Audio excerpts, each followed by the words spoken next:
A fighting fury, we're from Tigerland. In any weather you will see us with a grin, risking head and skin.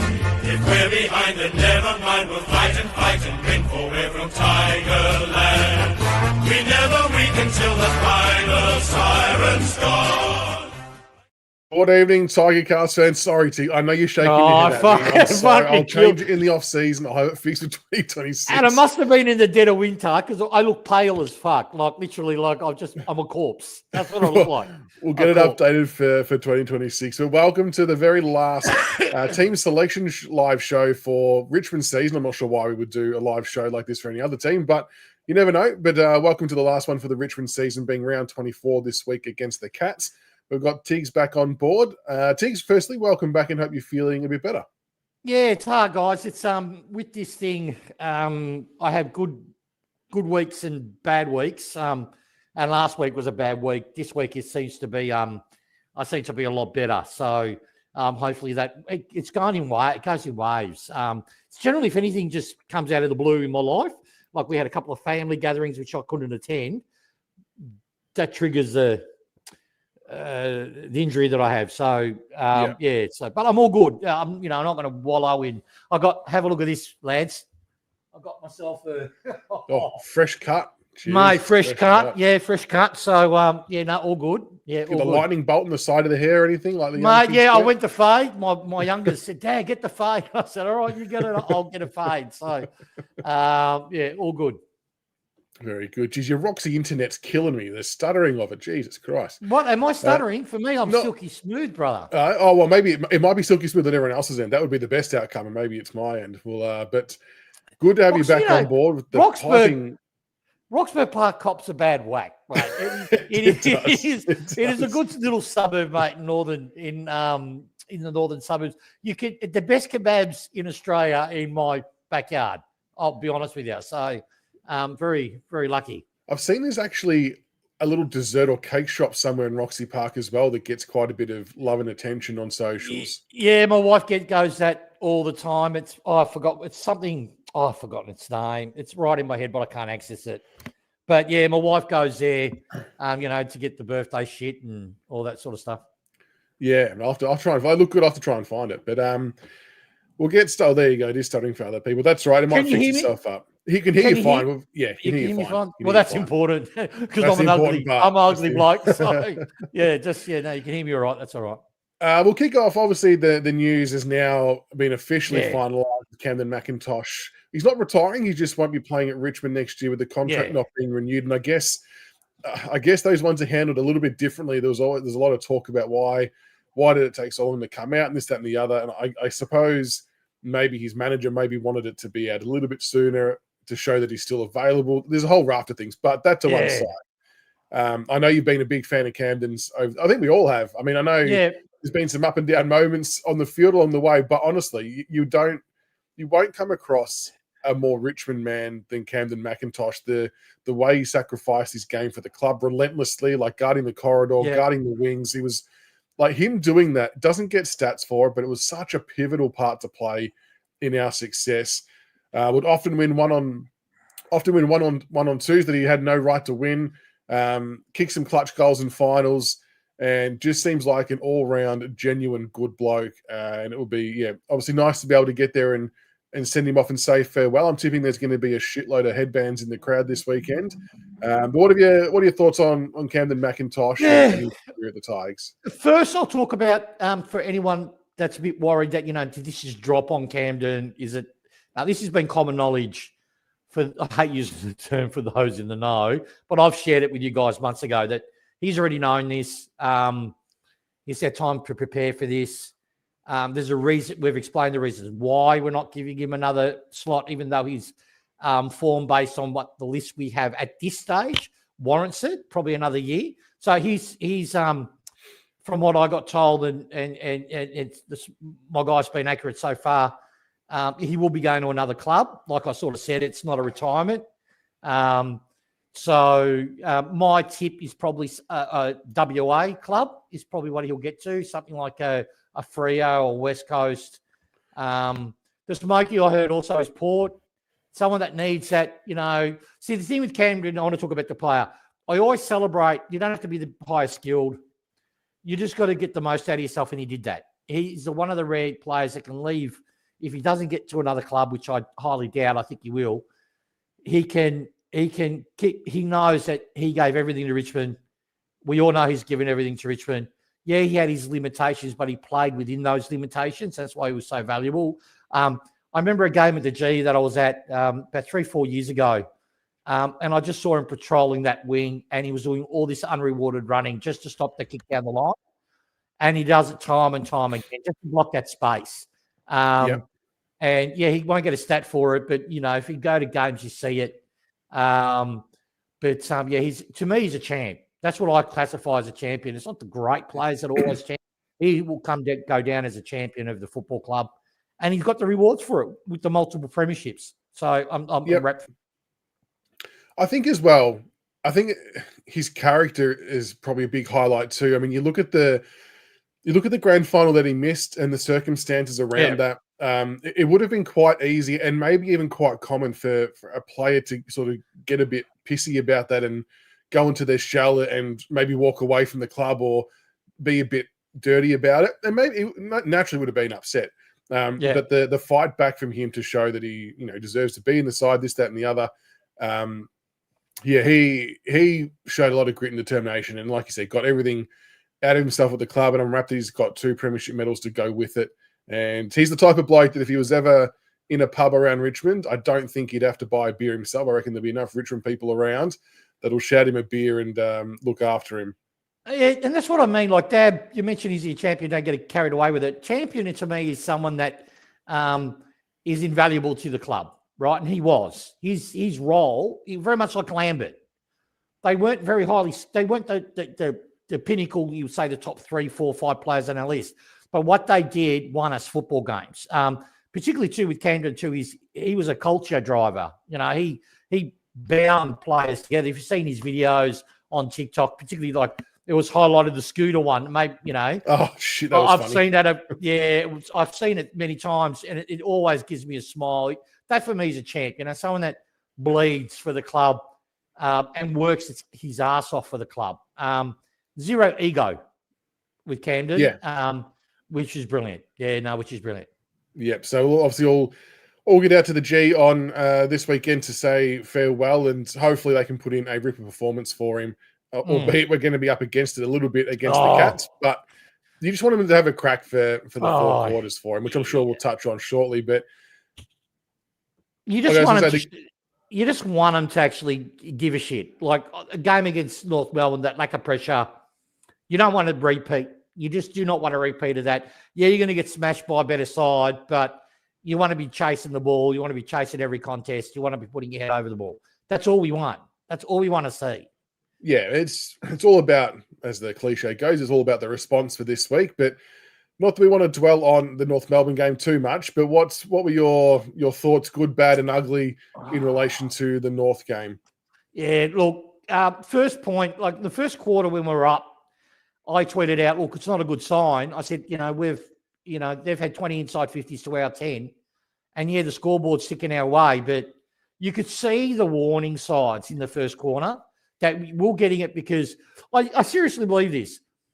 Talent for talent in that match, because you've got to keep in mind, North had injuries too to key players. It was equal or a little bit higher on us.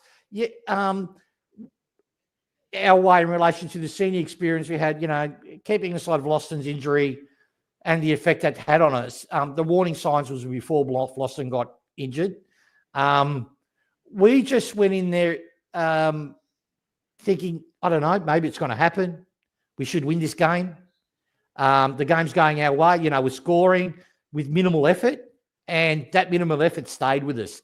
One thing that really freaking irritates me is when we have supporters in the club, and I'm speaking about him too, and I'm hoping he'll get this out of his coaching in his pressures, like Hardwick had to change and evolved early on, because you want to back your players in, but you don't want to be stupid about it. You don't want to say, at least we didn't turn our tails up in the last quarter. We scored the same amount of goals that North did. Really what it was is that last quarter, North had put the queue in the rack. We never really put the queue out. and it was just goal for goal. That's what it was. It wasn't some great fight back or gritty, intense change of method or change of behaviours within the playing group. It was just that, we scored 6 goals and so did they. And he's done it a fair bit through the year. We'll have a bit of a rally and then we might score more than we did when we've had a goalless quarter and say, we didn't lose fight. It irritates the shit out of me. My thoughts too were, and this is the thing, I copped a bit with it because I'm happy to say it again.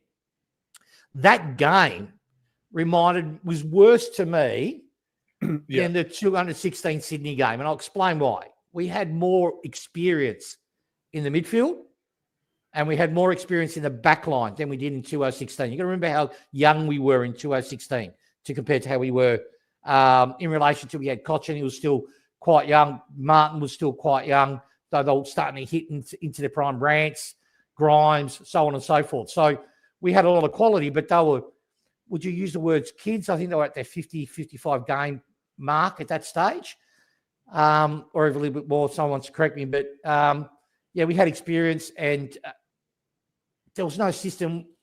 We had Sheasel just running a mark and not once did we put a tag on him. We had, anyone, and I'm not we're supporters, right? We don't know everything, but mate, you could see how it was unfolding and you're going, hold on, they're just getting us on the outside, spreading and just cutting right through us.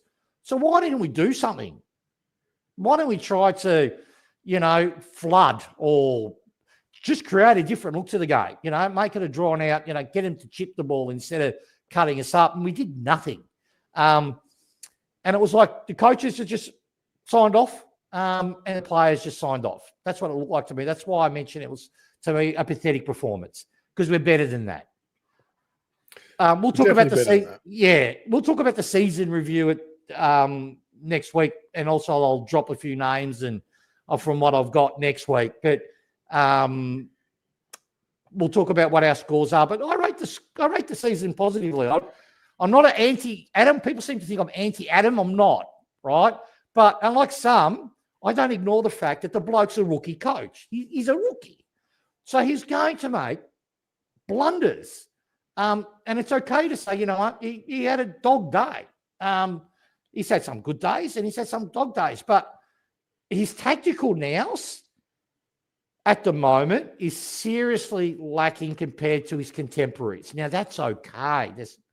But it gets shown. That's why we don't win against good clubs. We just don't. We don't, not even in the fight. They'll break us in a quarter and a half when they work out our system. Well, the minimal layers that we have, and that's in the whole year. And that's not Adam's fault, right? I just want to make this clear. But I have confidence. Sorry, Oki, a good mate of mine who does it. I have confidence that he will change. That next year we'll see a better tactical performance, and then that will scale up, similar to Harwig. You have to. Well, they have to. It can't go backwards or get worse. I mean, logically, then there has to be more layers added to give themselves more levers to pull. Like we can't roll into 2026 doing the same as 20. It's not sustainable, and that would be an unmitigated disaster. So, definitely kind of banking on the fact that they've got more things to add in the off season to then give some more flexibility. But to your point, it's the basic of the tag or And, it wasn't even so much Shees were getting 54, as bad as that was. It was probably also for me the fact that LDU also got another 40. So to have two players over that 40 possession game, it's like, oh, wow, that's not normal. That happens once in a blue moon. And that's the sign of the rivals coach has gone, okay, they're guarding space. So if you want to get the ball, just go here. They won't come close to you. Get the ball to him, and then the possessions start to generate. And that's okay if it happens within a quarter, but to allow it to happen for a full 4 quarters and not just once, but let it repeat and repeat and repeat means none of our coaches were aware of it, which is I refuse to believe, because we have got some smart people on there, and Carousella, and smarter people than I. So there must have been a reason, and that's what I'm holding my. Look, I'll tell you, if we're this time next year, if we're still seeing, I don't mind losses. We'll probably win, I reckon, about 9 games. That's what I think is. I reckon 9 games. It's only, you reckon the big shout? No, well, I reckon, look, injuries dependent, right? Like in fairness, we don't have the cattle at the moment. We've been smashed with injuries, but so have other sides. So was North. We've been smashed with injuries, so I get that. But if we have a good, I hate using the I word because you've got me conscious of it, but if we have a good run, and it's still, this is happening and we've got talent on the park, that should not allow it to happen. And we're getting blown out within 1 or 2 quarters because our plan gets worked out, we have no answer to it, then I will start to be more, hey, listen, I'm seriously concerned. But I'm not at that present yet. So. No one, like I've said a few times, I think everyone, and we're all definitely allowed to be annoyed at that game against North. It definitely shouldn't take away from the season and the improvement we've shown. And there still needs to be the understanding, like you said, he's a rookie coach. Things that, like, he's a rookie coach. We've spoken about this quite a bit throughout the year. So hopefully people kind of on the same page with it. But you can't teach all of these players a whole entire game plan in one off season. No club can do it. Doesn't matter whether you're Richmond, Brisbane with a new coach, whatever it might be. Can't happen. And senior coaches have said that, who have been in the game for quite a long time. So they do need multiple years to implement the next phases of game plans. And that's why I don't think we can judge him so harshly yet. But I agree with you. If we get to the same point next year and the same things are happening and there's not been incremental change in process or anything like that, then it's like, well, hang on, what have we done in the off season? So that's what, and now we've got something to compare to. So we've got something to measure actual changes on for next year, which is good. Yeah, like for example, we've all been, and people in the community also been calling out, our midfield's not going to work, right? We've been saying that since round 6, right? Taranto and Hopper will not work together, just won't, because they're the same player, and we're too one-dimensional in the midfield. Any junior coach can see that. Then the question goes is, what cattle have we got to change that mix? What's concerned me across the year is that the lack of, but maybe like Nikolai saying, maybe he has a plan, and there's a reason why he hasn't been aggressive to change that mix during the course of the year, but it got exposed on the weekend. It got exposed how one-sided, one-dimensional this midfield is, and Pressure's not at the stage now in his career where he can single-handedly turn the game, right? No. And we just need these younger kids to get the exposure and to catch up and take the mantle. But we'll throw some positives out there before we take a look at our team. Speaking of the midfield, I thought, again, Taj Houghton looked really nice when he was in there again. I know he's an easy one to pick out as a positive target, but shit, he looks good. Just his composure he's going to be a player. He's just clean. And this is the thing. One of the positives I did tweet out is that we've got a midfield to build. Like we've got, I know people haven't seen Smiley, but you will. We've got Smiley. We've got Lawler.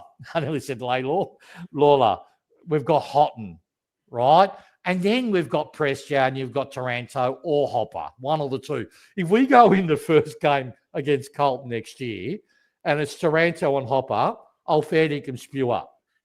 Right, that's it. I'll fair dinkum lose my shit. They can play in the same side, just not the same line. And they can play periods in the midfield. Like if we're getting smashed contested-wise and we need to shore up the contested ball, the first possession, plop them in, right? But you've got to have Taranto or Hopper in the forward line as that medium marking forward, decoy forward, like we had with Caddy and with Martin. We're going to need to have that. And they can swap with Lawler. And so we've got that dynamic there, but Houghton's got to stay in that midfield. I felt for Sonzi. That's one player I want to highlight. He got shredded like I did on Twitter. He got shredded and unfair. He got forced to play a position that he's shit in, right? He's absolutely shit in the wing. He doesn't have the tool set to do it. And he got badly exposed, but he wasn't the only one if you look at the possessions or the disposal count with those around him. But I really fell for him. Yeah, really. That's the thing with those types of games when there's a whole team drop off. I think it's really difficult for me anyway to justify targeting one or two people when there's just been a collective fall off the cliff. But anyway, that game's now done, and hopefully we can see a response this week. And I think, for what it's worth, I think we'll see a different looking midfield next year. And there's still a lot of excitement around what that looks like too. But the other one I want to ask you about quickly is, and for people in chat as well, Choco Williams just got axed from Melbourne as part of their whole overhaul and restructure. And I already had a few people tweeting me saying, would he be someone that we should consider to get back in for a development role? Any extra thoughts on if we need to add people to that mix as well? How often does it ever work having your ex-girlfriend, going out with your ex-girlfriend?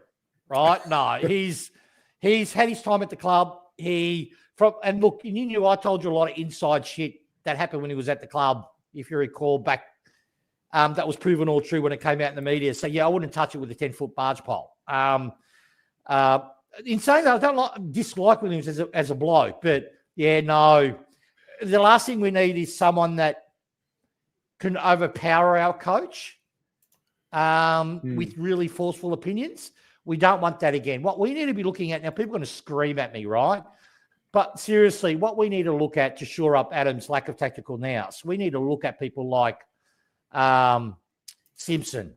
We need to look at people like, I would even go Ken Hinkley, because he was great at Gold Coast. He sees the game really well. He also, game day, he's actually quite good. It's just obviously the list management at Port's absolutely shit house and other things to that. But someone like, we need to go with someone that's had success, current success. And that people as well, but Hinkley hasn't won a flag, but he's been consistent. Considering the crap around him in relation to the board with him, he's done a lot of good work. Yeah, so that's the type of player I'll look to. A support group he needs, but he definitely needs. We need to go hunting. I know we are. He needs that really solid. Like I'd throw the kitchen sink at Longmire and get him in a part-time, for game day prep or get him on game days or something like the Melbourne did with Roos. Because we're desperately crying out for it. Because Rutten's not it. I'm sorry, Rutt. All respect to you, mate. We're not going to be able to get Leper back. So we need to hunt. There's a few different levers. Goodwin's another one. Yeah. Goodwin, perfect. Yeah. Goodwin's anyone who can come to the club to make an improvement, I think we would most definitely back him in. Justin, I suppose he was, and he was the tactical reason for a lot of Melbourne stuff with their midfield, but he needs a couple of years to implement what he wants to try and do. Like I said, you can't just do the whole thing in one-off season. So we won't know the answer to the question until about 3 or 4 years' time when he's had time to implement the whole plan. And this is this thing, now for the record, right? This is, and I've heard this from my two mates that are in the industry, and I believe everything, and I actually believe it. When we got Adam and he got headhunt and he came to the club and we got him as coach, they all said to me, this guy is tactically really sound, but you won't see anything for 3-4 years. They said that. I don't recall if I said that publicly when we first got him. He's got a really good football brain. What I think is, but coaching is coaching a full club. He's obviously, I don't know. He might have a clear plan and is saying, okay, this is why for development we're going to be playing this way. And I don't know. I'm giving him all the benefit of the doubt, but he's not a dumb coach. No, he reminds me of Hardwick a little bit, right? In the sense of the potential you could see in him. And Hardwick had his challenges in the first 2-3 years at Richmond. But Hardwick in his third year's got us into the finals, right? In his third year. Now, I'm being really generous with Adam. I'm saying his first year with us is a 0 year. I don't include it as a first. Yeah. Because of the injuries. I agree. So he's had first year this year, second year next year. So I want to see in 2027, we should be winning 10, 11, 12, 13 games. Right? Yeah, they've got to just keep showing the signs of improvement. So but plenty to play it in that space. We still do have one more game ahead of us this weekend. I'm pretty sure this is your team first. It is. I got it right. Yep. Look, we don't have much left in the shed in terms of who's going to come in for these games, but obviously very disappointing for Nick Loston to cop that injury with the broken ankle. So hopefully, surgery sounds like it all went well. Disappointing to hear that he'll miss the first chunk of preseason, but we'll come back in the new year. Like I said, it's actually not that unusual for older players to come back later on anyway, so it's probably not so bad, but let him just recover as long as he needs. So for you've just got Gibcus as the straight swap there for Vlosten for this week. A couple of reasons. One, I reckon the team needs to. One, we've got Bear. We're Bear in the cupboard. But also, two, I want to give them a chance to redeem themselves, right? To show our supporters and that was an aberration. That's not normal. Let's see what sort of growth that they have, right? Also, too, a couple of our young kids had shockers, right? And not only our young kids, some of our senior guys had shockers as well. So I want to give them a chance to, fight back against really good opposition. Now, do I expect us to win? No. But what I hope and what I expect to see is a tough contest where we be difficult to play against. And with Gibcus, the reason I chose Gibcus, he's now had a block of match fitness within the VFL. Yep. And for me, it's the last game of the year. It's a reward for him. It's a reward for his family. If they want to come and see the game, that, with all the work that he's done, he gets to at least do a senior game. So that's what I want. That's what I want to see. And I hope he does positional changes. He goes, all right, Taranto, Hopper, he starts to change that mix up, play Sonzi in the guts. It's his last game for the club, from what I'm hearing. So I'm hoping I'm wrong. I'm hoping he might get that extension, but I think it's a real 50-50 line ball. So, but I'm thinking he's gone because he would have been signed up by now if he was going to stay. There doesn't seem to be many other changes. No, I think Camden's got to take the customary wing spot for the last time, surely. He's got to just patrol the wing and let him do his thing. Hopefully he can drift forward and jag a couple of goals too. And maybe heels, like, honestly, coaches do that kind of shit, don't they? And I'm actually all for it when it's a bit more occasional. Try and get him a sneaky goal or two and send him off in style. I don't mind a bit of that type of stuff.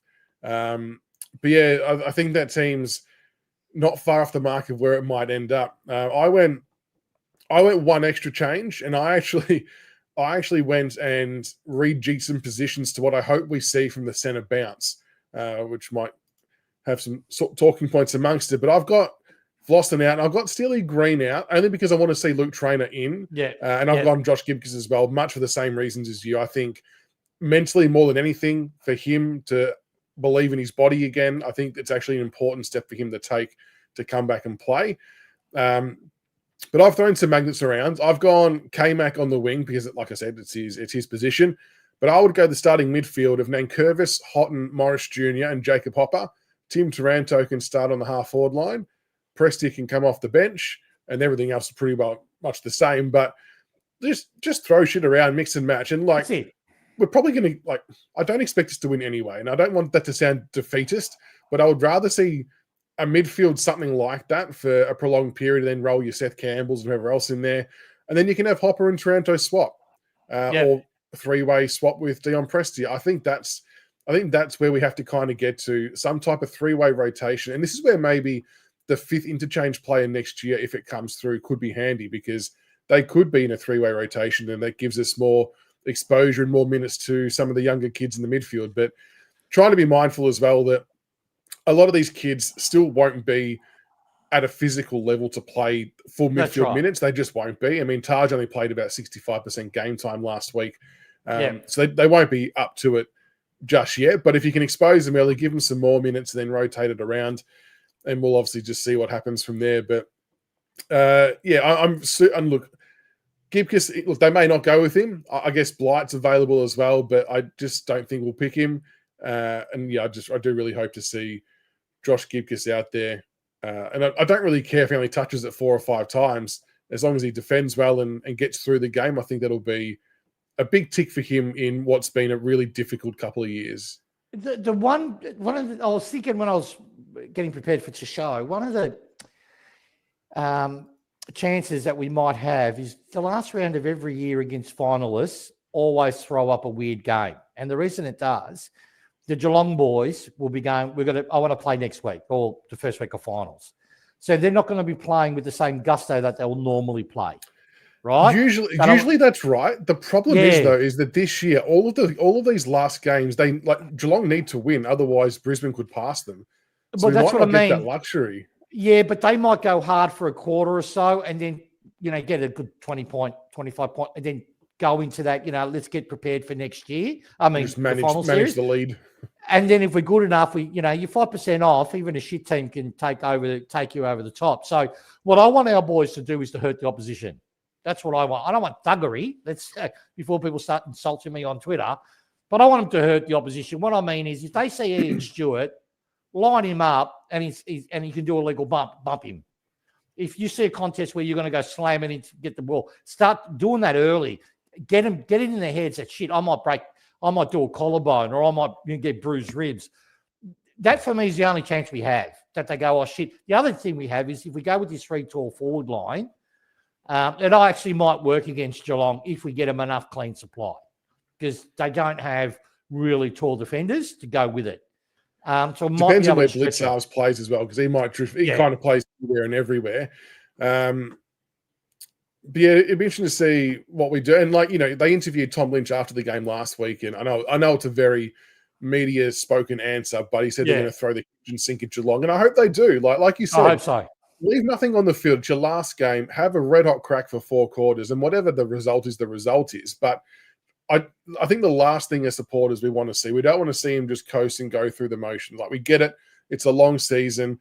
It's a long season for us too, right? I know we're not out there playing and kicking the ball each week, but we're all still supporting and getting behind the boys each week, and all we want is just the bare minimum two-way runnings, cracking in effort, and see where it leads us. And look, Geelong are a quality outfit, and unluckily for us, they do need to win. But yeah, you're right. Maybe they get to a certain point, and they try and manage the lead, which I know some teams will sometimes try and do. But yeah, they just got to crack in hard from the first bounce. I agree. Yeah, I agree. That's the only option. It's the only hope we have.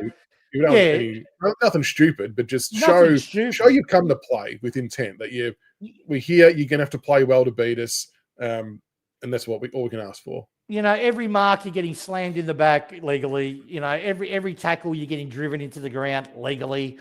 All that sort of stuff. The good old suburban footy. Waller's, funny enough, even though I couldn't stand him as coach after the third preseason.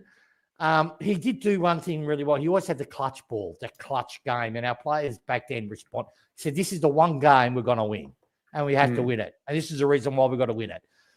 So hopefully Adam gets a leaf out of Hardwick's, puts rocks in their lockers and say, whatever you can get into their heads. But we need to, and it's a club that has thugged, knocked Gloucester out. I'll be showing replays of that all throughout training. Stewart, with lining up Prestia all throughout this. That's what I will be doing, just to get in the headspace, not to be illegal, but it may go at the ball 150%. Pretend it's your last game, that you're retiring like Macca. Don't worry about injuries. You've got all off season to get better. Just go for it. And we've got the muscle to do it. We've got Lynch in the forward line. I think he's licking his lips, lifting his knees, and he's going to do a Tom Hawkins. Elbows down, Lynchy. Elbows down. Yeah, none of that but knees high, mate. Knees high. But you've got to do what Big Boy used to do. Hawkins used to. I still remember Vlossen. I can't believe Vlossen can speak after all the concussions that Hawkins used to do for him. But we've got Taranto, we've got Hopper. This is the game you want those two boys in that centre square and start beat them up. Get Grime Myers. Make him speak Jamaican at the end of the game. Hit him that hard that he feels he's Jamaican. Right? So that's what I want. Don't mind this A&R adventure. And again, we've said this for a while. There's no bad idea. In a year like this where you're developing, there's no bad move, essentially, in my mind anyway.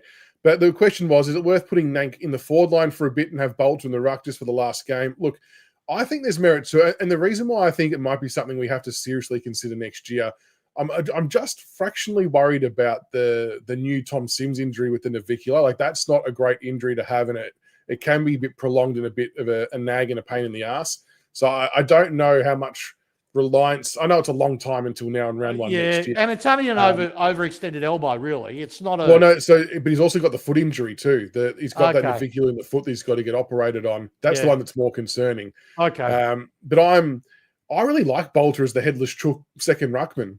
I think it works, but I don't know if I'm in the minority or not. But do you reckon we need to? I'm not asking for names or anything because we don't really know. But do you think that we need to make us like better assistants next year, or do you think we're in a comfortable spot to roll with what we've got on the list? Well, look, let's be candid. We probably won't do it because we don't innovate come game day at this stage, right? We're not innovative. But let's hope Adam just goes stuff it and just rolls the dice. But I have no confidence that will happen. What I will say. And I really wanted to come out with one of the names because I'm pretty well locked into it. But I'm a man of my word. If I've always said I don't go off what I hear. If there's smoke, I wait till people I trust tell me. Then they give me the go. I'll do it. So I can't. But yeah, what seems to have happened is with now St Kilda signing their kid, it's changed the dynamic a little bit. And I just want to dot my I's and cross my T's before I come. But I can tell you. And so you can pump it up now, Michaels. It'll be on Wednesday. We'll do our season next week. Season reviews. I thought I've already got the thing for the show. Season review, trade show. Snip in there as well, right? Like we'll do a season review and then we'll do the trade show with it. But yeah, it's or what I believe how the trade will go, right? But also drop a few names. I don't know. We're hunting. I know with Butters, I still don't think we're out of the fight. I still don't think we're out of the fight with him. So I think, I seriously don't think we're out of the fight with him. That's all I can say. I don't think we're out of the fight with him. He would have. I can't explain it, but yeah. And it's interesting that the Nasai staying then sort of from your end has to reevaluate things and find out things that change the landscape again. Yeah. Exactly. Because it maybe sets off another wave of dominoes. So, that's interesting. It does, because he's now signing $2 million a year for the next 2 years. So he's on $4 million. So that's 22% of their salary cap.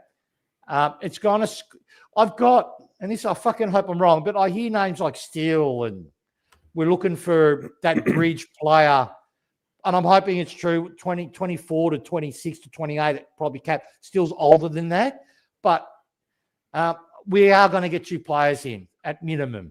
And what's interesting with St Kilda is if they're still getting TDK for the alleged coin that he's on, that's 2 players wrapping up quite a bit of money. So I'm guessing that we wouldn't be the only club that would probably try and shake that tree to see what falls out if you're able to. The one thing I think it does, it really ramps up our currency. We've got 2 and 3. They're hugely valuable. They're more valuable than what they would have been last year. Yeah. Particularly with Tasmania really coming on. So I've heard this too, Ken. Yeah, all I heard I'll that say as well. is that managers are managers for a reason. Yeah. And it's one of those, even when we're talking about Ralph Carr with Dusty, right? Same scenario. They'll say what they need to say to drive the best outcome, but you always just believe it when you see it. I'm not saying it's not true. It might very well be true, but until he sets foot on the field, it's like, okay, he stayed. But Lynch's manager said the same thing for Gold Coast, if you remembered, 4 weeks before the end of the season. Yeah, I'm always wary about player managers. They're all very good at what they do. And they're fighting for their client, 100%. They're not going to say what they're negotiating in the background. They're not going to say. All I know is that we've got one club that is desperate for picks that needs to change their list, that recognises that they're hitting a cliff, which is Port, right? That they know this. They've got retirements. They've got some good quality youth. Funny enough, some good quality youth, but they need to inject some elite talent in via trade or draft. So they're coming to calling. Butters has got currency. I think there's going to be a 3-way trade with Richmond. That's the biggest noise I'm hearing, is that multiple clubs have come to help facilitate it. We're in a good spot, aren't we? Like we even though it's a really weird one because it's a perceived weaker draft and it's obviously very compromised, which we all know. And I think, come draft night, what will even be interesting? There's been some speculation today that West Coast, it feels like they'll get a second pick for Oscar Allen. So let's just say that happens. But there's been some talk that maybe they take Dersma and Duff Tytler as 1 and 2. Now, if Dyson Sharp is still there at pick 3, we will get some outrageous offers to get him, I reckon. And that will cause a genuine headache as to, do we take him ourselves or do we entertain what some of these offers might look like? I think we will get some stupid offers if Dyson Sharp is still on the board at 3. Exactly. Yeah, exactly. So it's going to be interesting. But I'm really conscious as to talk. No, we'll stop that part there. We'll do it next week. I don't want you to get your mates in trouble because that's not what we're intending to do whatsoever, because we respect the manner in which this all kind of operates. But what I do want to talk about quickly is there was a final training session report posted up on Partner 8M by Caesar, who has done God's work for the entirety of 2025 in pre-season. He's an absolute That's my dog's name too, by the way. It is. No disrespect, but it is. It is. But yeah, so I've had a heap of people tag me in it saying, you got to read it out, you got to read it out.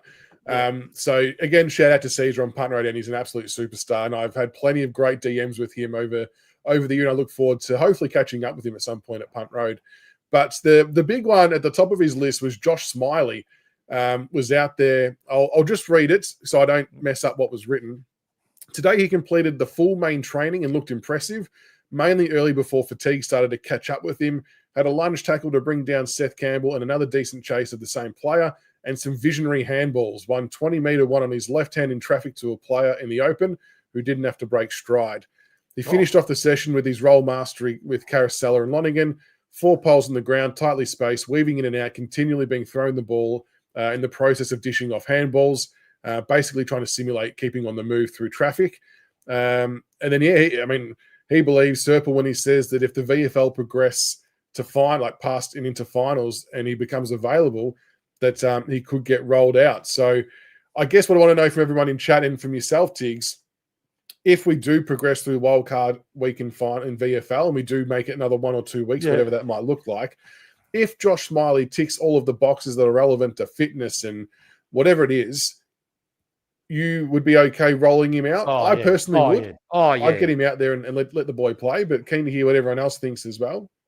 100%. Yeah, 100%.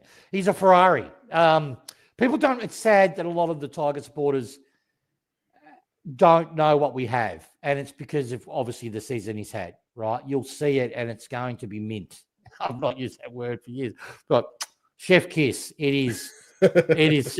Look, for me, he was the one I was most excited about that we recruited, right? That we got the unicorn. That was for mine. Like, I knew that Lawler's talent and Hotton's, you know how I rave about Hotton, but Smiley to me is the unicorn, right?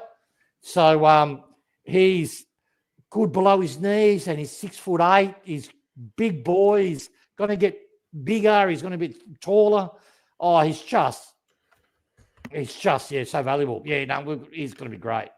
So I was probably in the opposite camp a little while ago about this. I was in the wrap up and cotton wool, but the more I thought about it, the more I kind of feel like that I should be applying the same mentality about Josh Gibcus to Josh Smiley, where that if he's able to play, it will be good for his belief in his own body, mental health and well-being. And he's a young kid wanting to play footy, and he's deprived of that for a whole wide range of reasons that would be extremely frustrating for him.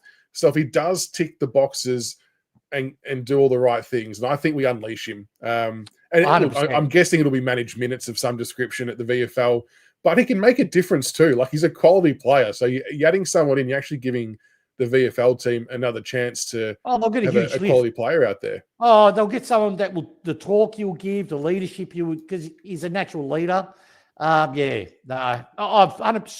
Softy, mate, great minds. So I've said that since we recruited him. That's 100%. He screams it. He screams it. He's a gem. And going back to the training report, so Caesar loves Jasper Alga, and he and I were both across him very early days. He's got some serious talent, and he's still very, very young. Apparently, he's a bit of a cheeky bugger at training. Luke Trainer trained fully, so that's good. Obviously the club had the injury report that there was no issues with the scan, so Luke Trainer trained, which was good. And Sam Lawler is cranking things up in rehab, which is what Serple alluded to in his report too. At a minimum, he comes back this off-season in better shape than last, despite the hamstring-ridden season, pending like all the surgery going well and rehab and all that kind of shit. And he reckons that Lawler's doing a similar amount to Kane McAuliffe in rehab currently, who's a slight chance of playing again this year. So that's interesting to see. Sampson, Ryan, and Campbell Gray both completed full training, so they'll be available for selection which is great, both coming back from injuries as well.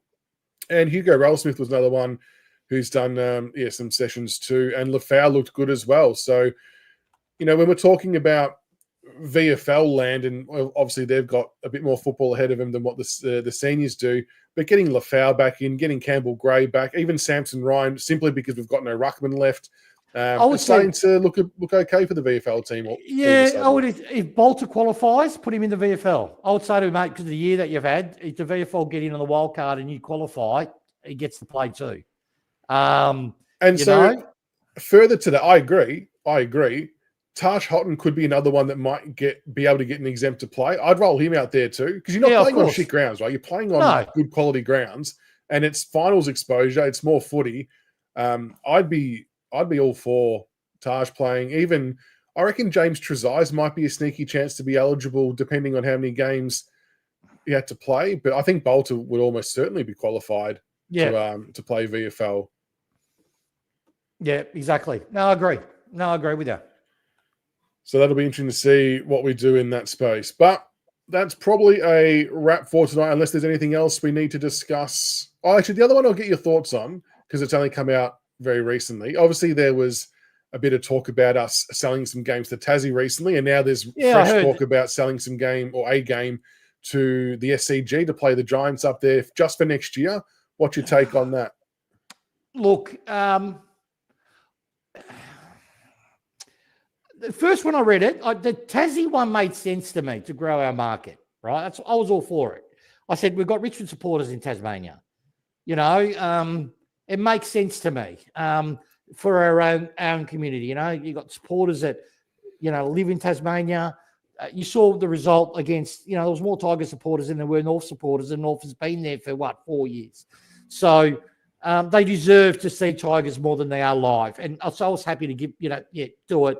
If it replaces the Metricon, I'm more than happy for it. The Sydney one, I don't like it. Unless, look, if we're in the position where you have to sell a game that can cost us 4 points, because it will, because we need the money for the stadium, no. We've got the leisure business. We're running profit, $20+ million profits for the last 4 or 5 years.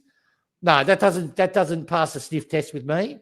I'm with Nikolai. Tassie, no drama with it. Sydney, no. I don't see the merit for it. It's a stupid... Unless there's something else I don't see, I'm a big no. I think it's ridiculous. What's the benefit? I'm okay for it if it's just the 1 year, if it helps fund the rest of the build. I think it's just a business decision. It doesn't affect our ability to not play finals. So but unless they give us massive money, like what? Why would you sacrifice? How much is worth 4 points? Is four points worth? I guess my hope is that if the club's entertaining it, it's because it's financially very well worthwhile. Like, I don't think you would do it if you weren't really getting handsomely paid for it. I don't know whether the figures end up ever being revealed for stuff like that. Yeah, but they've got to be stupid money, like 2 million, 3 million. Yeah, then I think the Tassie one was 1 to 2. Yeah. I'm not sure if this was the same or not, but it's got to be double for me. It's got to, because we won't grow the market. We're not going to grow new Richmond members bringing up. The other thing too is I hope. People might think I'm unrealistic, but I want us next year, and I hope, Adam, you watch like Hardwick used to. I hope, mate. I hope you do this one thing. You go into the off-season and you drill in the heads that we're fighting. We're good enough to fight for that one of the last 2 rungs of the 8. Right? What should our mindset be? So selling a game goes contrary to that. So we're not going to make finals. So what's the worth 4 points? No, I want us to go in there. You know what? We've got good enough talent on this list. If we add it to our game plan, we should beat a lot of the teams around us. Should make us win 8 or 9 games. If we can get lucky with 2 or 3, that's the sort of, because that's what Hardwick used to do when he had his first 2 years. He got rid of the deadwood. We still had a lot of shit on our list, but he said, no, we're going for finals. And he coached that way. Doesn't hurt to have lofty expectations, does it? What the old saying that we used to do it when I used to work corporate was, you aim for the stars. The worst that could happen, you hit the moon. Don't limit yourself. Yeah, so. Andrew, this is a really good point. I agree. The new building, for those who saw the video from Jaden Short on the website, and they showed some renders of what the new building will look like. If pans out anything like what the renders all look like, it's going to look awesome. It's going to be such a good facility for the whole entire club, men's, women's, and alike. It's going to be a really good area. And I like they're building I think they're building like a multi-level car park thing as well. So yeah, it looks really good. I love that they're keeping bits and pieces like of the seating and shit like that to use in the main new building, just to keep that heritage touch. That's right. I know there's always going to be some divided opinion on knocking down the stand versus not knocking down the stand, but I really do think that I don't think they could have done it in a more respectful way while still paying, respect and homage to that existing stand by incorporating a lot of it, getting the Dyer family involved. Like, I really do think they did it in the best way possible. They did. So, and what's great, it's going to be fair. Once it's all done, it's going to be fantastic for the women's footy, our VFL team. You'll be able to go there in comfort now, and actually, probably get a seat. The shitters won't stink. That's how you're saying about the shitters won't. But hopefully they're improved. So yeah, it's I'm looking forward to it. Yeah, I'm looking forward to it. But I don't think we need to sell a home game in Sydney for nothing. We're past that now. Yeah, someone in chat said it. Would Sydney sell a home game? Would they play at Punt Road if we said to them, here's 500,000? Would they sell? You know what I mean? Something like that. Would any other side do it? No. They might get better handouts than we do to get shit done. Yeah, I know. But no, we don't need it. Fair enough. And what's the final tip for this game against the Cats, including margin? God, what are you feeling? Oh, God, look. I reckon, someone said the line 60. I think it's around about there, 60, 62. If we play like we played against North, and they go in at full speed, let's do a kill, because we need that percentage. Whatever mindset they want to have, just to really, embarrass the Richmond jumper, mate, they get over 100 points. But I'm hoping this has happened. We go in with intent, and we keep that intent across the whole game, and we'll lose by about 30, 35 points. Fingers crossed. And if we do play with that intensity and desire and want and all that kind of stuff that you want to see, it's definitely easy to then accept we get beaten by a better side. There's no shame in that. That's right. The Cats are top 4 for a reason. Yeah. So there's definitely nothing wrong with that. It's just, you just don't want to see anyone roll over and. That's right. Yeah. You don't want to see. You don't want us just no effort, no second effort, standing in one spot, letting play just 5-10 minutes in front of you, just run past you. That game is shit.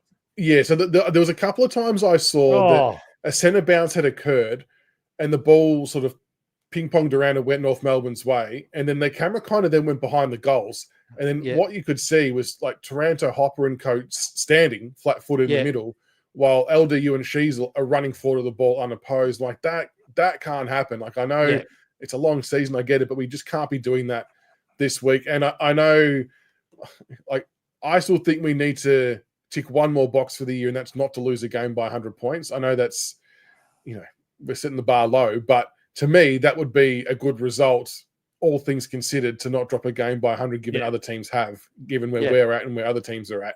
So we've got to make sure that we're on for the 4 quarters. So it's as simple as that. But question for Tigs from Trains Racing: which Tigercast panel member would be best suited to K-Mac's pink scooter that he gave Dimo in that video? Oh, you got to say CB. Dead set with with the shiny smooth skin.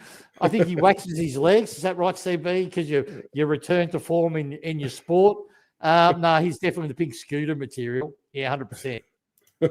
I'll take it. I've got a pink gaming chair. I'll take it.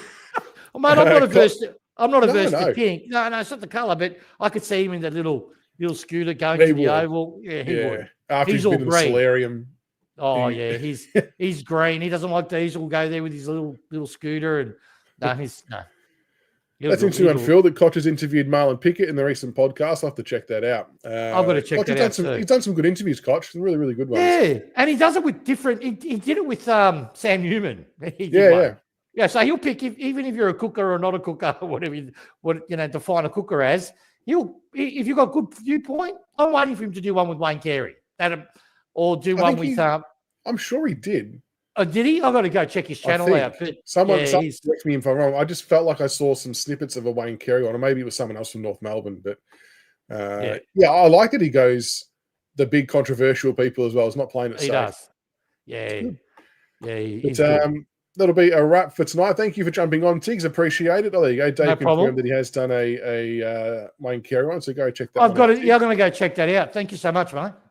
Thank you to everybody in chat for tuning in tonight. Thank you to everyone in chat as well for supporting the team selection live show throughout the year. I know it was a bit of a late edition. I kind of did draw some inspiration from some of the other fan base channels that are around, because we do all talk and share ideas and do all that kind of stuff. We're not ripping each other off. We're just all helping each other. So everyone in that community is very, very supportive. And I think it's a good addition because it creates good conversation. I guess it gets tougher this time of year when there's no one left to pick. But I dare say round one team selection, Tigs, will be a very interesting show to see what names we get put forward for a best 22. It's going to be a difficult selection, dare I say. And personally for me, first, Michaels, thanks for this show was great for me because I can't handle too much stimulus, with multiple people talking at the same time. That really triggers my symptoms. So, and I miss talking to you blokes in the community. I really miss that part of it. And we worked out, that's the reason why I started doing this show, because I've got my notes on the screen and I can keep one-on-one with Michaels. It seems to help me not stutter all the time or get caught in. So, and I really want to thank you, Michaels, for that. No, that's okay. My pleasure. And I want to thank everyone else for understanding. I've had heaps of DMs and people with advice of, that they've known someone that's had the similar injury to what I've got and what their recovery time is, and not to lose hope that I'm probably still midway through that recovery period, because it can take up to 4 to 5 years. So to get better. So it's meant more than you know, guys. You guys have kept the black dog wide array. I've kept positive throughout this whole shit. So, and I'm hoping, let's just hope that, I get faster in my recovery and I'm in the main show next year. If it's not the first show, maybe it's the 10th show. But this show, I always will do. I always will do. And I do it for you guys, really, to be honest. Because you guys have, really helped. That's all I can say. I'm not big into that fucking shut up. That's enough. Anyway, but you got what I'm saying. We appreciate it. And it's been good to get you on for it. So we're going to reconvene next week anyway as well to do a bit of a season. And then some names will drop. And I just want to full transparency. Tigs hasn't even told me. Now, usually he will drop them to me and I'll have to sit on it for a week. I still don't even know. So don't come and harass me either in my inbox. And there's a reason for it. No, there's a reason for it, because I don't trust this. I don't trust this anymore, because if I tell you, then I would think I've told someone else and then I might let it out. So I promised my mates. I get it. But it's good because then I get equally surprised when you say it. So it's a win on all fronts. Lots of love coming through. Exactly right. And John, I think that sums it up best. Everyone's Tiger family. Whether we agree or disagree with each other's views along the journey, we all actually want the same outcome for the club. We just all have different ways of getting there. So it's good. Look, I don't block. Normally people call me dickhead and shit. I don't. Right? I had to block two people. I was at one. I changed my mind on the other one. Just don't be a tool. Don't be abusive. If you don't like my point, don't like my point. A lot of people don't. And I'm happy with that. And I think I've shown on Twitter, I won't ignore you. I'll give you my opinion. If we disagree, we disagree. But we're still virtual mates, we're still Tigers. Yeah, I never forget that. We're all batting for the same team, wanting the same outcome, and we just all have different ways of getting there. There's one tool that, so I blocked you. So if you're watching the show and you're bitter and twisted, send me a DM, and if you promise not to go at me personally again, I'll unblock you, give you another crack. But I hate blocking blokes. I don't normally do it. Short answer to this, Jones Racing, is flood CB's inbox relentlessly. Just zero context, just spam him. Guys, let's just let me get in close. I've actually dropped info to CB. He knows. And I'm sure he's hanging to tell people. So, just give it to him. Got that, CB. Very good. All right. Well, we will see you all next week, which will be very exciting to get a season review. Hopefully, we have a good game on the weekend, and I look forward to hearing some names and your thoughts on the season total next week, Tigs. Blight's gone. Sorry, I'll just answer it. And from what I know, Blight most likely is gone. Most likely via a trade. That's what the tea leaves look like. I'll know more, but that's what I think might happen. If not, he might stay on the list for depth if we can't organise a trade for him, but that's really unlikely. I think he's gone. And we'll try to facilitate him going back to WA if he's not part of a certain trade that I think might happen. All right, well, we'll leave that one there. Then we'll reconvene next week. But thank 100%. You again to everybody in chat. Appreciate the love and support. And until next week, go Tigers. Go, Macca. You're a legend. Yep, get around Camden for his last game. Get your headbands out. Get your headbands out. That's it. Get the headbands out, and we'll celebrate Camden at the G.